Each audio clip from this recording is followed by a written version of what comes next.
Hello friends, welcome to the Walewa with us YouTube channel. आज हम बहुत ही इंपॉर्टेंट टॉपिक के बारे में बात करेंगे कि इस एरा में हमारे माइंडसेट को प्रोटेक्ट करना बहुत ही जरूरी है। एक बात ये भी है कि आज हम जो भी कुछ देख रहे हैं दुनिया में, चाहे वो मोबाइल से, चाहे वो लैपटॉप से, चाहे वो सुपर कंप्यूटर से, चाहे वो एरोप्लेन है, वट एवर टूडे, वो जो भी है वो आज ह्यूमन का जो माइंड पावर है उसकी वजह से ही है। लेकिन एक बात ये भी है कि इसी एरा में एक एंगल ये भी है कि जो ह्यूमन का ब्रेन है वो इन्फ्लुएंस बहुत हो जाता है, वो लोगों की बात से बहुत ही इन्फ्लुएंस हो जाता है। आज हम वो एक केस स्टडी से समझने का ट्राई करेंगे। एक बुक है जिसका नाम है मैन पावर बुक, और उसमें एक केस स्टडी दी गई है। केस स्टडी ऐसी कि एक बंदा होता है, वो अपनी लाइफ में बहुत ही गुनाह करता है और ऐसा कहा जाता है कि उसको जेल में रखने के बाद एक दिन ऐसा फैसला आता है कि उसको फांसी दी जाएगी और उसको फांसी दे के लटका के उसकी मौत कर दी जाएगी। तब होता ये है कि तभी बहुत लोग साइंटिस्ट होते हैं, तो साइंटिस्ट लोग वो जेल का कांटेक्ट करते हैं, उसके बाद वो हायर अथॉरिटी का कंसर्न करते हैं और कंसर्न करने के बाद ये डिसाइड करते हैं कि हम लोगों को इस बंदे पे एक्सपेरिमेंट करना है, जो कि माइंड पे एक्सपेरिमेंट करना चाहते हैं और उसकी हमें परमिशन दे। उसके बाद वो लोग उसकी परमिशन हायर अथॉरिटी से लेते हैं और उनको समझाने का ट्राई करते हैं कि आप लोगों ने उसको मतलब बोल ही दिया है कि इस बंदे को फांसी दी जाने वाली है, क्योंकि उस बंदे ने अपनी लाइफ में बहुत कुछ गुनाह किया हुआ है।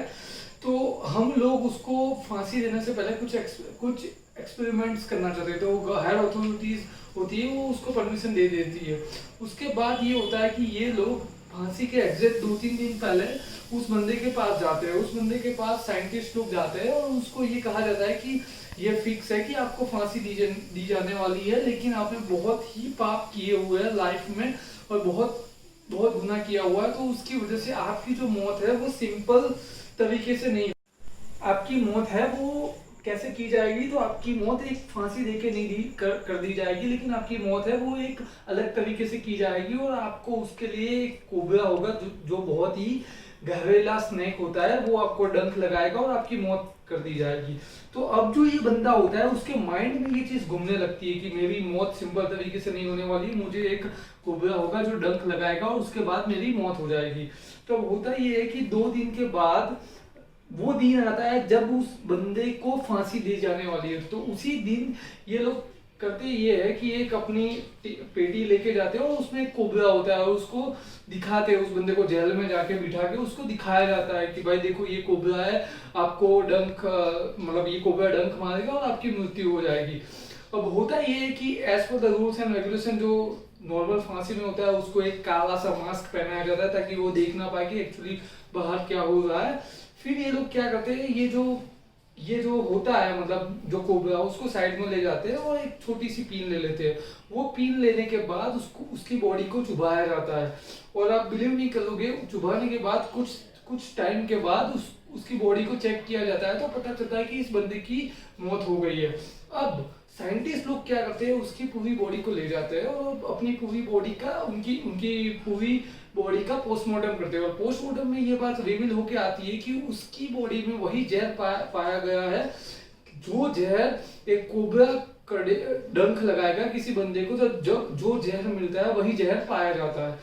तो आप समझ सकते हो कि एक्चुअल में उस बंदे को कोई भी कोबरा ने काटा नहीं था, लेकिन उसके माइंड को इन्फ्लुएंस किया गया था 2 दिन पहले ही कि भाई तुम्हें एक कोबरा डंक लगाएगा और मार दिया जाएगा, और वही चीज उसके पास होती है। अब ये तो हो गई केस स्टडी। अब इसी को रिलेट करते हुए मैं आपको दो और स्टोरीज सुनाता हूँ जो कि हिंदू शास्त्र में लिखी गई है। सबसे पहले हम रामायण की बात करते हैं। तो रामायण में एक बहुत ही एक कह सकते हैं एक पात्र है जिसकी वजह से रामायण हुआ है, वो है मंथरा। तो आप सबको पता होगा कि एक्चुअल में होता ये है कि राम राजा बनने वाले होते हैं और दूसरे दिन उनका राज्याभिषेक होने वाला होता है, लेकिन ये जो मंथरा होती है वो कई की दासी होती है और कई के साथ डिस्कशन होता रहता है। तो वो कई को बता देती है कि भाई आप ये समझिए कि अगर राम राजा बन जाते हैं तो आपके जो पुत्र है उसको तो कुछ मिलेगा नहीं, उसको तो बनाया नहीं जाएगा। और आपका बेटा है तो उसको गादीपति बनाना चाहिए, राम भगवान है वो कैसे गादी पर बैठ गए। और यही चीज होती है, यही बातों का इन्फ्लुएंस होता है जो कई के माइंड में घूमता रहता है।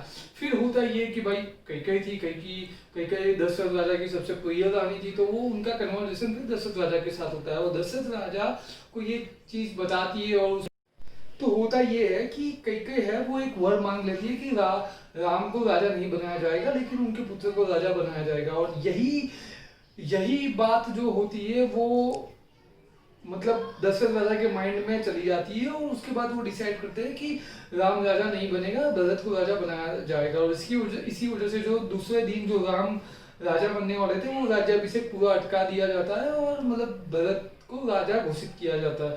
तो आप समझ सकते हैं कि पहले से ये चीज डिसाइडेड नहीं थी, ये जो माइंड था, जो कई का माइंड था, वो इन्फ्लुएंस किया गया था मंथरा के द्वारा।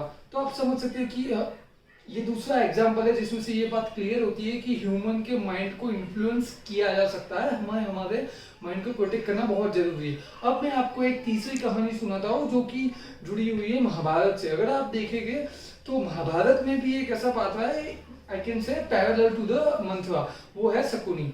तो जो शकुनी होता है मतलब उनकी बहन होती है गांधारी, तो गांधारी का विवाह करवाया जाता है धृतराष्ट्र से। तो जब गांधारी का विवाह धृतराष्ट्र से करवाया जाता है तभी से उसके माइंड में एक चीज होती है कि भाई मतलब जो भीष्म पितामह है वो अपना पावर का यूज करते हुए जबरदस्ती अपने धृतराष्ट्र का जो विवाह है वो उनकी बहन से करवा रहे हैं। तो उसके माइंड में पहले से एक चीज एक घूमना सी हो जाती है कि ये गलत हो रहा है।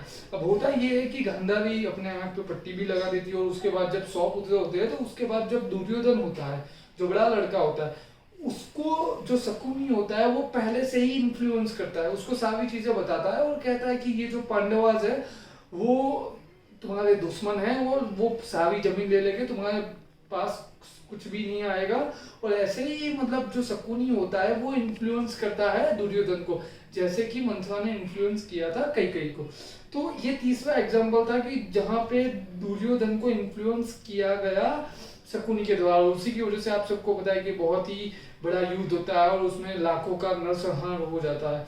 तो ये 3 स्टोरी थी। तो 3 स्टोरी से हमें ये सीखने मिलता है कि हमारे माइंड को प्रोटेक्ट करना बहुत ही जरूरी है, माइंड सेट को प्रोटेक्ट करना बहुत ही जरूरी है। आज कई बार आप अपनी लाइफ के बारे में सोचे तो आपने देखा होगा एक ना एक कोई पर्सन जरूर होगा कि आपने डिसाइड कर लिया कि मुझे ये करना है अपनी लाइफ में, और फिर होता ही है कि दो दिन के बाद आपका डिसीजन चेंज हो जाता है। डिसीजन चेंज क्यों हो जाता है? क्योंकि आप अपने फैमिली के साथ डिस्कस करते हो या तो फ्रेंड्स के साथ डिस्कस करते हो जिसका व्यू बहुत ही कुछ अलग होता है, या तो पॉजिटिव भी हो सकता है नेगेटिव भी हो सकता है, और उसकी वजह से वो आपका जो माइंड है वो इन्फ्लुएंस हो जाता है एंड देन आप जो डिसीजन लेने वाले थे उसके अपोजिट डिसीजन ले लेते हो। तो यही होती है इन्फ्लुएंसिटी ऑफ माइंड। तो इसी इन्फ्लुएंस से हमें बचना चाहिए और अपने माइंड को प्रोटेक्ट करना चाहिए। आज मैं आपको बहुत ही एक एडवाइस देना चाहूंगा कि don't take your decision based on the influence of other peoples. Otherwise होता क्या है कि हम डिसीजन तो ले लेते हैं इन्फ्लुएंस हो गए, लेकिन उसके बाद सालों के बाद हमें पता चलता है कि हमने गलत डिसीजन लिया और वो भी इन्फ्लुएंस किसी और का था। क्योंकि ये कहा जाता है कि आप देखिए एक सिंपल सी चीज है, अगर हम किसी रूम में एक टीवी देख रहे हैं तो वो टीवी का जो रिमोट है वो अपने पास होना चाहिए, तभी ये होता है कि हम टीवी की चैनल्स जो होते हैं उसको चेंज कर पाते हैं। कभी 10 स्पोर्ट लगा दिया, कभी कोई और चैनल लगा दिया गया। ऐसे ही अपने लाइफ की जो रिमोट कंट्रोल है वो अपने पास होना चाहिए, और वो रिमोट कंट्रोल ये है कि decision maker. Okay, you have to become a decision maker. आपको अपने डिसीजन खुद लेने और अपने माइंड को ऐसे प्रोटेक्ट करना है कि किसी की बात का इन्फ्लुएंस ना होने पाए, और इसके लिए प्रैक्टिस करनी पड़ती है। You have to fix your patterns. Okay, जो न्यूरल पैटर्न्स होते हैं वो भी बहुत इफेक्ट करते हैं। तो हमें किसी से इन्फ्लुएंस नहीं होना चाहिए और अपने डिसीजन खुद लेने चाहिए। और खुद डिसीजन लेने के लिए एक बहुत ही इंपॉर्टेंट चीज यही है कि अपने माइंड सेट को हम प्रोटेक्ट रखें। Thank you friends.